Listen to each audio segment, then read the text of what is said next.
Hello, everyone. My name is Fungus. I am going to take you through the Spirit King's heroic kill that we did this past week from the Brewmaster point of view. Before we start, I just want to say you can put your Transcendence guy out here. Any monk can do this. Put Transcendence outside of the arena here, and if you guys call for a wipe, you have built-in wipe protection because you can just use your Transcendence to return, and you will reset the encounter. So if you guys call for a wipe as you're practicing this and you're a monk, that is a good way to keep the reps coming. Let's play the fight. So we start off with Chiang, the Merciless. This guy, this isn't going to be a guide where I go through all the abilities. This is going to be a guide that just kind of gives you an overview of how the fight flows and looking at a Brewmaster POV. Basically, you all want to stack in front of Chiang. We had a few of our melee DPS go behind because we felt like we could soak it without them and we didn't want them to get parries.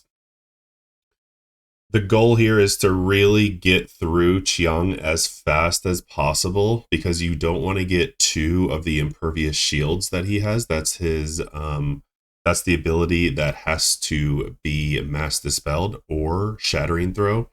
We actually use shattering throw here. And the reason we use Shattering Throw is so that he could get the armor debuff from Shattering Throw. So I would suggest that as well. If you have a warrior that's willing to do that, that's going to help you DPS Chiang just a little faster so that you won't so that you may not get another impervious shield, which could wipe the raid. This fight's really all about knowing how to stop attacking because there's a lot of reflections. There's a lot of abilities that each of these Spirit Kings has that will punish you if you keep attacking. And in fact, they all have abilities that will punish you if you keep attacking. So there's Annihilate. We just moved behind him there. We also put target markers around the arena, as you can see. That way we can kind of call out when flanking strike is coming, which area is safe. Now, sometimes the raid leader called out target marker and I was already moving to a different one, and that's fine. Just having that backup was very important. We lusted at about 35% with Chiang. Our goal was really to get him down as fast as possible. Now, Subutai is up. The combination of Subutai and Chiang can be very, very difficult because Chiang requires that you stack, and Subutai requires that you spread.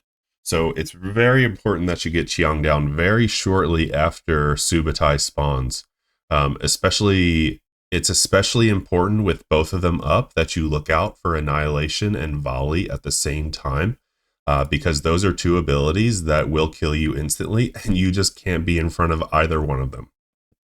So you really have to pay attention. I highly suggest you look at cast bars here on your nameplate so you know what's coming and what's not. For pinning arrows, we are Alliance, so we had a few human race people go out there with Will to Survive or Every Man for Himself. Mage can be out here, and they can blink off the arrows. I've heard that Hunter can use deterrence if they use it fast enough, but they can't use it once they're in the arrow. So if the hunter sees the arrows coming down and pops the turrets in time, they can get it. So that's just a few suggestions for you. Priest can also life grip the person with the arrow back into melee. You can't life grip the arrow. You have to make sure that you're clicking on the person. So here we go now. Now we're just dodging flanking orders, which is the ability that persists after Chiang dies. It'll persist throughout the entire fight. And make sure you stop attacking with sleight of hand. Even if you have your rogue or whoever stunning is the best rogue in the world, there still could be a half a second there where you miss it, where an attack goes through. And the stun isn't ready yet. If you attack him during sleight of hand, but without him being stunned, you will get a debuff, and that will cause you to take a lot more damage. Now, I have to admit that did happen on some of our attempts. I did get the debuff as the tank, By the way, this is a solo tank encounter for us. I solo tanked this as Brewmaster. I did get the debuff, and it was okay. We got through it, but it's not what you want. So as you can see here, the ranged are spread. We only have 3 ranged out on this in 10 man. You only need 3 people out in 10 man to get through this. Monks, if you have a Mistweaver, they are also good to be out because they have Nimble Brew for the piercing arrows. So now we have both these guys up, and Sleight of Hand's coming up on Subutai. We had a Shadow Blast kick rotation, and we had a few kick rotations in this fight that honestly didn't really get used. People just called them out. So if you feel comfortable that you can get a kick rotation going and adhere to it, then I would do that.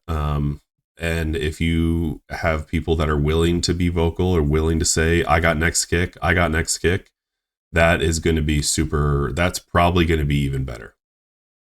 Because when Xeon is up and Mung comes up, then you have 2 Spirit Kings that you need to kick. As you can see, we are kiting the skulls around the room.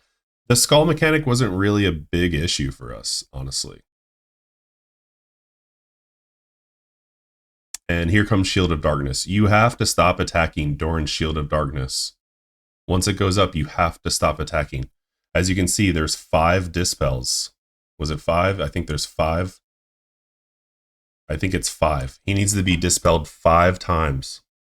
So whether you have a priest, whether you have a shaman, they have to cast it 5 times before people start attacking. And that's what I was saying in the beginning. About you have to know when to not attack, because if anyone does attack into that shield, it'll do massive damage to the raid.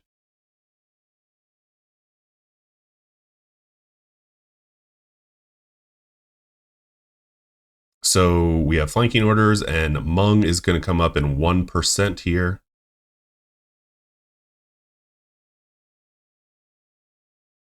The flanking orders, it's kind of every man for himself. Not the old human racial ability. It's every man for himself after Qiang dies. Once Qiang dies and you guys don't need to stack, it's okay if you roll at the last minute to get out, and people get out at the last minute. You guys go opposite ways. Obviously, it's not ideal for DPS for your melee, but yeah, you don't have to stack anymore past Qiang. So we have a skull here. The goal is to kill this skull before Mung uses Maddening Shout, which makes it so that we all stack together. So Maddening Shout is coming out now, as you can see. And so we're all going to try to stack together here.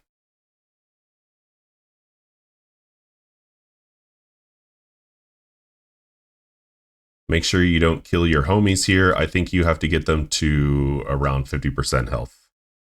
I've heard that Chi Burst is really, really good here. If you're a Mistweaver or even a Brewmaster, maybe you would want to try Chi Burst for just that mechanic if it's giving you a hard time, because it both damages and heals at the same time. So that's just something I read, not something we tried. And then otherwise, you have to be careful with Mung. He uses Crazy Thoughts to get rage. And once he gets over about 50 rage or something like that, then he uses Cower. And when he's doing that, all the damage you do to him will reflect back to you. So you have to be very careful about that. For this fight, I used DPS. I used DPS trinkets. I did use a stamina. Flask. Just because I knew I was going to be solo tanking, and I'm not really trying to parse in these first few weeks during progression. I'm just trying to get the clear. So I'm just extra careful with that.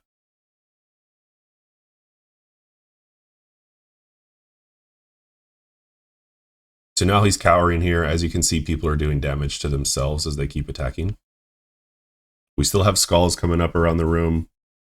Subutai still does his pillage, but that's kind of like the easiest. I feel like that's the easiest to get out of, although he just did it on us as we were stacked. But it seems like there's a lot of flexibility with that.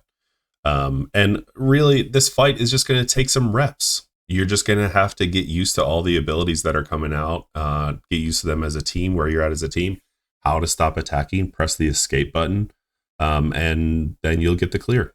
It can be solo tanked, so if that's something you want to try, I would absolutely suggest you do it. If you don't want to solo tank it, try to get your off tank to do the skulls, Doran Xeon. And that's it for now. Good luck on your progression, and thanks for watching. Like and subscribe if you like the video, and I'll see you on the next one.